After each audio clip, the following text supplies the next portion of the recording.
Welcome to week 6. In this week, we focused on direct bookings with estate agents. We also went out networking and creating our social media, growing that side of the business. We gave a social media breakdown for you guys to see, and we also focused on management and the maintenance of the properties we've got. Hey guys, I'm on my way to Leeds now to go to a property networking event. It's Blue Bricks, so hosted by my good friend Sam Cook. Freddie is not coming today because he's under the weather. I went round to see him before and he does look ill. And for those of you who know Freddie, it's not like him to say no to something and call it off. So he definitely is. But regardless, I'm going to make sure that we get some good networking done. Always meet good people at this event. So yeah, come with me. Should have brought a coat.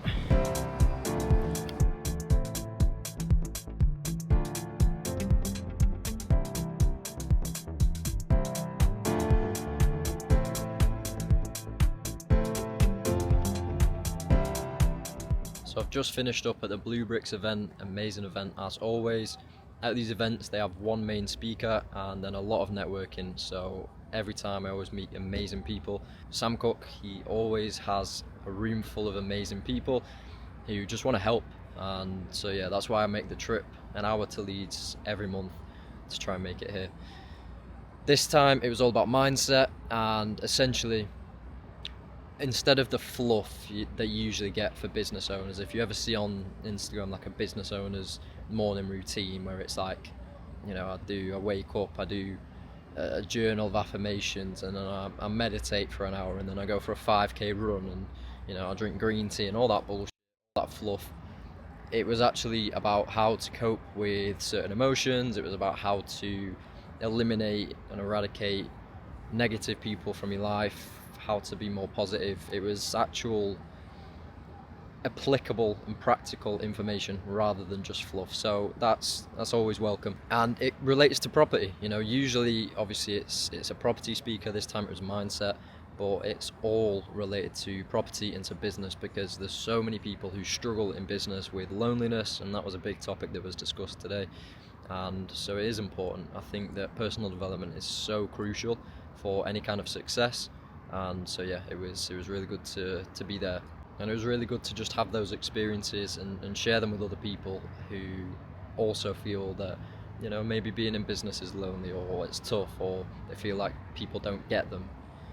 It's always good to share. It's always good to feel like you have that supportive network around you. So yeah, I'd definitely recommend getting to some networking events. Couldn't recommend Blue Bricks highly enough. It's based in Leeds every month, and yeah, Sam is a top guy. The people that he has in there are always amazing.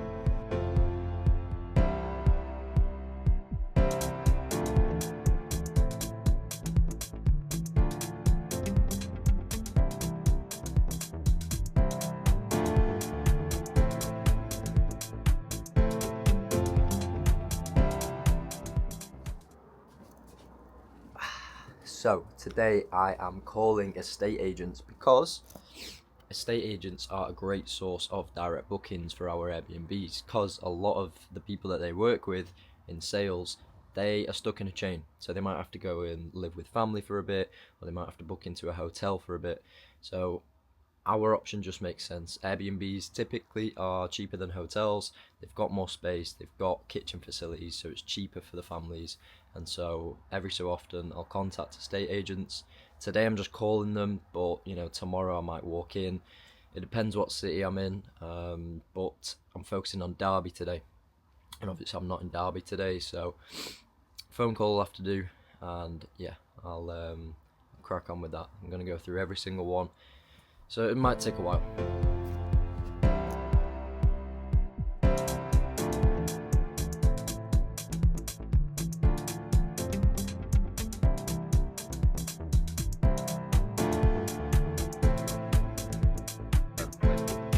Yeah, not bad. Even in that scenario, I mean, here's the thing, right? With these direct bookings, is you give them a call, you send an email, basically detailing it, send them your direct booking website. Don't really want to send them the Airbnb link, because if they book through Airbnb, you can't give the estate agent commission, because obviously you're not. It's just waste of money unless it makes sense for you, but I'd rather get it direct, get these clients in direct, give the estate agent 5%, everybody's happy. So yeah, give them a call, send an email, make sure that you have that email prepared so you can just bang it over quick. And yeah, now another thing that I'm doing whilst I'm doing this, I hope you can hear me because it's raining a bit now, but one thing that I'm doing whilst I'm making these calls is I'm making a standard operating procedure. So I've got my laptop here, can't really see. Making a standard operating procedure where basically I'm going to put my script, whatever I say, whatever comes out, onto this this Word document, and that'll be for future staff so that they can see exactly how we do it.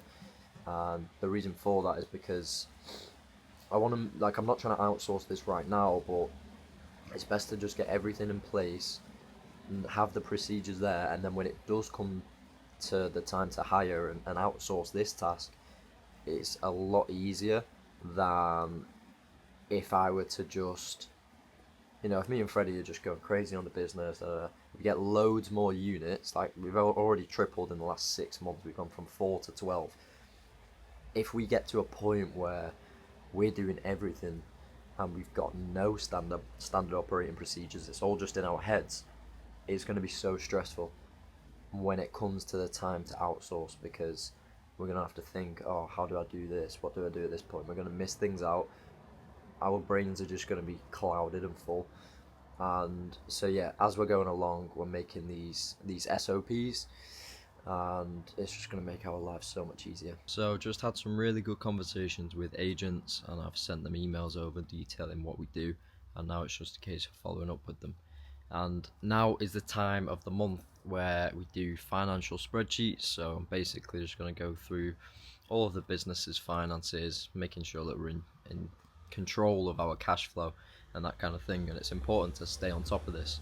Now, admittedly, I haven't been doing it every month, even though I should be doing. And it's one of those things where, like, if business is good and the money's coming in, you're kind of thinking, oh, that'll be fine, but that's such a risky mindset to have, because you don't really know what's going on, and it kind of invites yourself to, you kind of open yourself up to spending more, that kind of thing. And so basically now I'm going to go through all of the figures, make sure that we're still good, and it's a very boring task, so I'll just stick some music on whilst I'm on my laptop, and yeah, we'll get it done. It'll take a little bit of time, but it's so worth it. Every month we provide monthly recaps for our clients so they can see any important information regarding their investment. This would contain the likes of what booking channel is being used, the occupancy, any costs or expenses that the property may have incurred that month.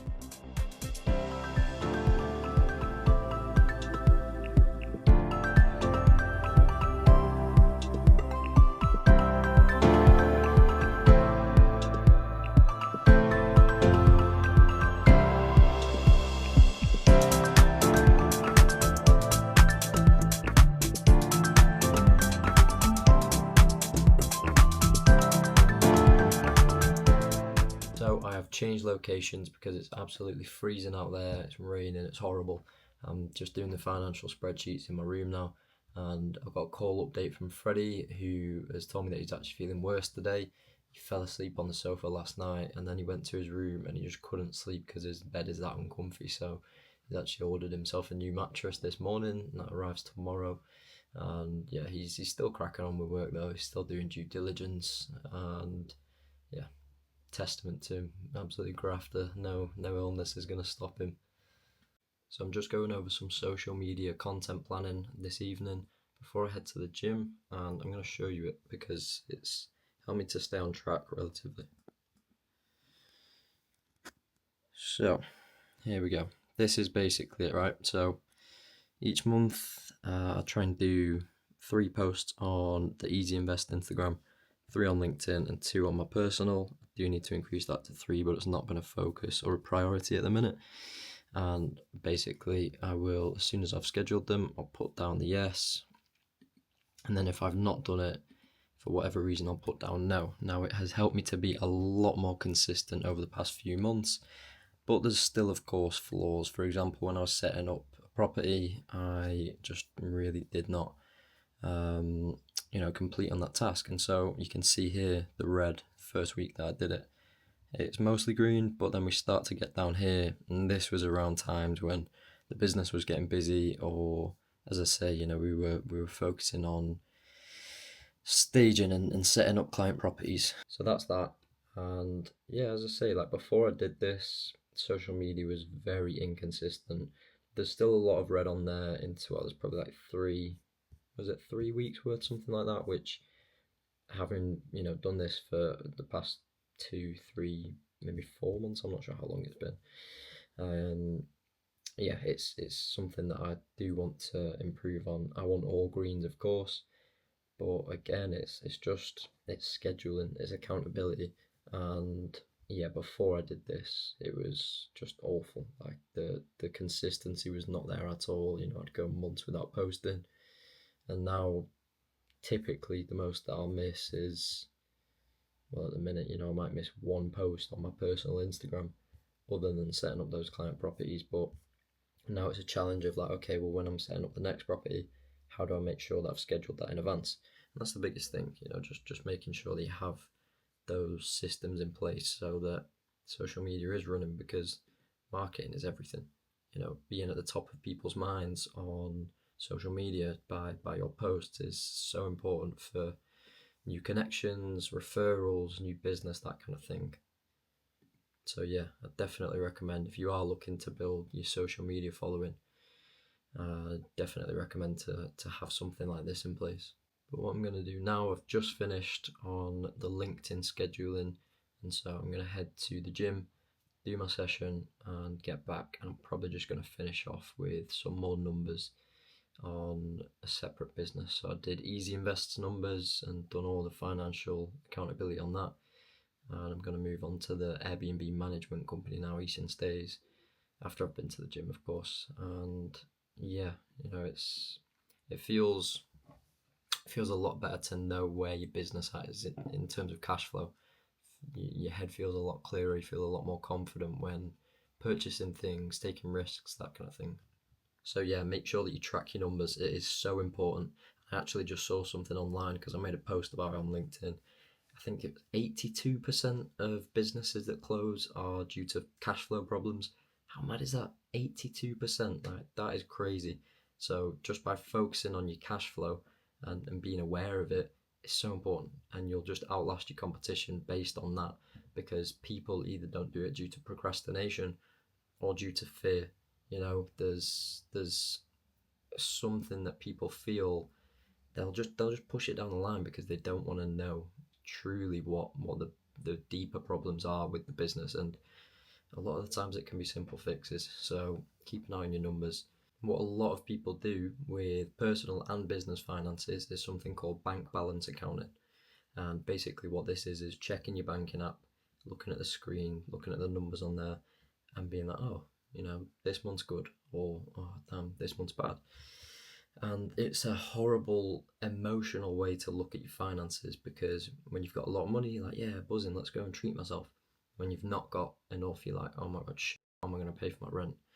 And it's just an awful way to do your numbers. One book I'd recommend is Profit First by Mike Michalowicz, and that is such an insightful book. It really just flips the script on managing your money and actually doing things for profit, because again, not a lot of businesses are profitable. So I definitely recommend that book. Get it. And it kind of flips the script on the standard formula of revenue minus expenses equals profit. It's all about putting the profit first before the expenses. Doesn't make sense until you read it, but yeah, give it a go. Solid session that. Did arms, and I didn't realise that I didn't have any food in, so nice little evening trip to Tesco. Right, I'm done food shopping. It was just a little one, but let's do a food shop haul, because that's what the people want to see. This bad boy. I might have to turn it around. Or it's gonna be backwards. Nah, it'll be fine. This sweet chili chicken with rice wasabi home bento. It's a little microwave meal. I know I should be eating healthier than that, and it's probably not even chicken, but it's unreal. Absolutely unreal. I've got these. I don't really know, what are they? Durum wheat flatbreads. The reason I've got these is because I love wraps, but as I say, should be eating healthy, and I have been making a conscious effort to do that. And overall, it's been positive. Last night I had doner meat and chips, but you know, and obviously today we've got this chili chicken thing. But overall, it's been good eating whole foods, real foods. I promise, you know, and you know, I've been feeling healthier because of it, less brain fog, and yeah, I would definitely recommend to eat whole foods. So shout out Eddie Abu and shout out Hope Whitman as well, because every time I go onto Instagram, which isn't that often, but whenever I do, I see these two people, and basically I just feel awful about eating doner meat. You know, I love it, but they're so right. The foods that we eat are so important, and that's why I've got some good stuff like eggs, olives. Got 2 packs of olives. Olives are unreal as well. I've only just started liking them this year. What else we got? A couple of avocados, gold milk. I've not been able to go to a dairy farm because it's like 11:30 at night. So yeah, I got gold milk. It's like creamy, thicker milk. The reason for that is because it's like double the calories, and obviously bulking season is all the time. And then this sauce, which is probably not healthy at all, but sriracha, unreal, like the best sauce that you'll ever have. Put that with some scrambled eggs, oh my days. But yeah, that's my little mini shop just for tonight. I'm gonna meal prep tomorrow, so I need to head back out and just pick some things up, but I didn't have everything that I needed here at Tesco. So yeah, as I say, been trying to go to the butchers and that kind of thing, which has been really good. Got some lamb's, what is it, lamb's liver in the freezer at the minute. Never had liver, I don't think, unless I might have had it in a pie. But yeah, I'm interested to see how that's gonna go. You know, apparently it's just like an absolute super food, because yeah, so we'll see how that goes. I'm looking forward to eating it. But yeah, for now I'm gonna head back home, make some food, put that in the microwave, and finish off the rest of my day, the rest of my work, and then go to bed. Morning, I am heading to Warrington now to meet a guy about vinyl, because the flooring in our Airbnb in Warrington, in the bathroom, it's vinyl, like a light grey, and it's gone mouldy. Like black spots are starting to come through, you know, just because obviously people are having showers and not leaving the window open. The ventilation in there is not great, you know, like the air vent. So yeah, gonna go and see him, see what he thinks.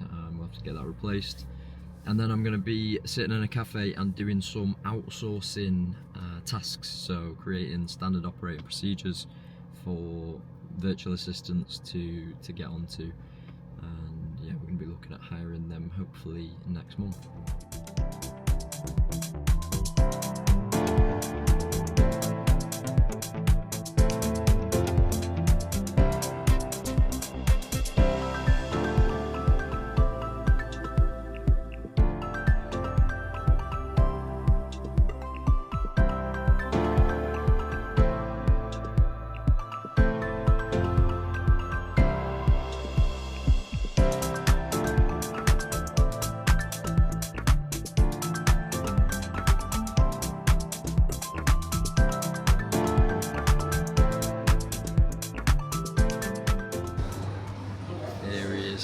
Look at the trim.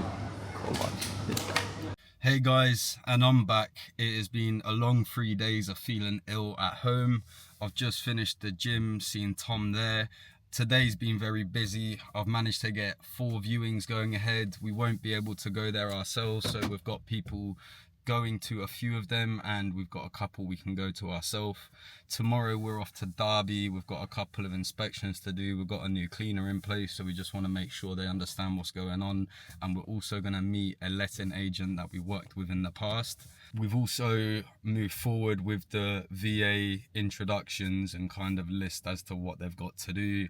We've also created a free due diligence guide. So for anyone watching this video, if you're interested in how we break our numbers down and how we come to the conclusions we do, there is other ways that we haven't introduced just yet, but the main and easiest basic guide has been released, so anyone can see it. All you have to do is go into my link in my Instagram bio and you will see the free due diligence pack. It will send you to a website. You just got to fill out the form and you will receive the PDF as a download. So we're up bright and early. We're now heading to Derby, sort a few things out. We can get some laptop work done while we're in the car.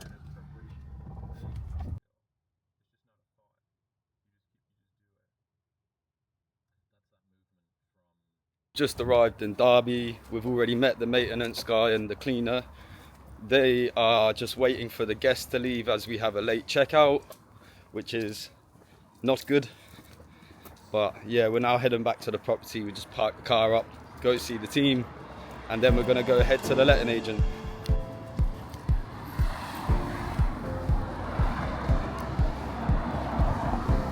So this is the present. We just got the letting agent, helped us secure our deal.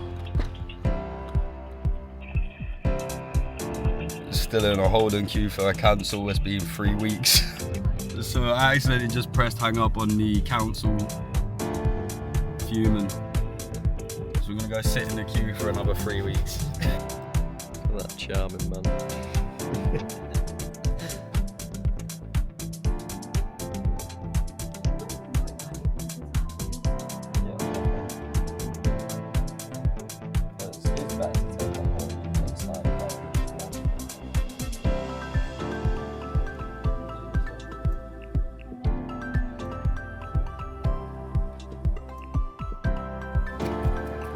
So we've just gone into the agent and success.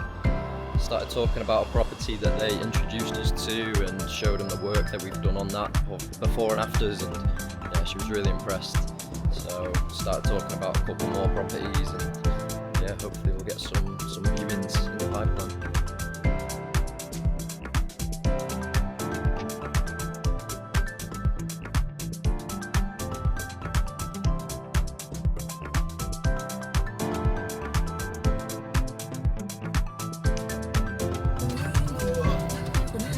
Dodging the potholes. Dodging the potholes.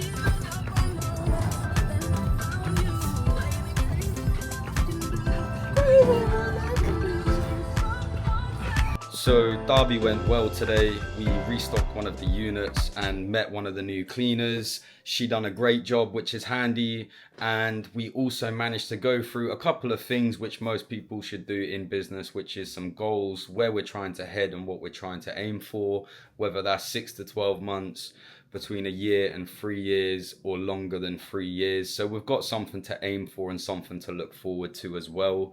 We also went through our roles and responsibilities in the business. So me and Tom kind of broke down what we actually need to focus on, what my role is, what his role is, how we can help the business grow by doing this, and what we need to aim for in terms of the 6 to 12 month goals to outsource and work more towards business growth rather than maintaining what we've already got.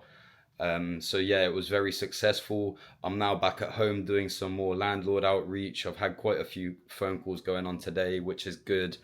Had our accountability call with our mentor today, which is very good as well, just to level our heads and keep us back on track. We've got a couple of networking meetings coming up next week. We also have to go to Leeds for our monthly mentorship meeting as well. So a lot of networking next week, which is good. We've got a viewing coming up on Sunday. So yeah.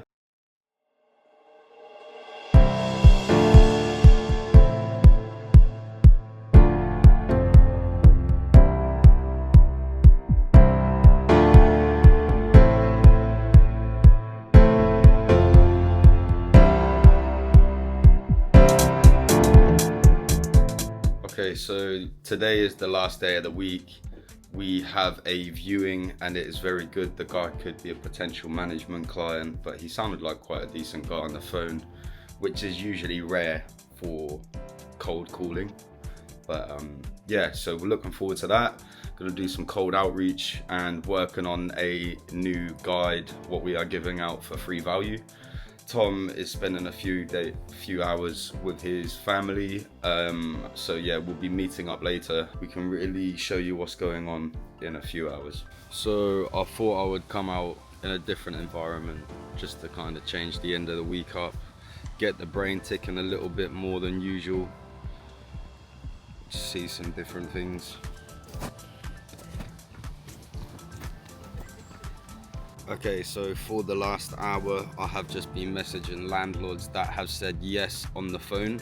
So it might help yourself in your own journey, but any landlord that says yes to me, I'll save their name and number and area, just so we can stay in contact with them. And I haven't made contact with any of them since we last spoke initially. So what I've done is I've gone through all of the landlords on my contact list, and I have just sent them a generic message, just kind of making contact again, seeing if they've got anything available, which was over 70 messages.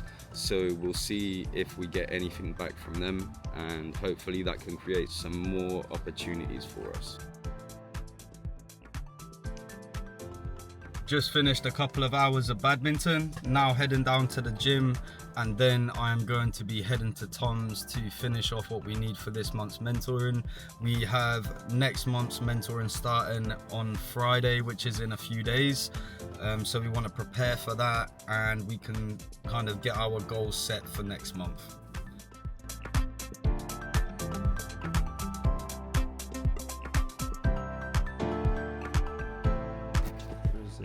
There you go, just in a tree.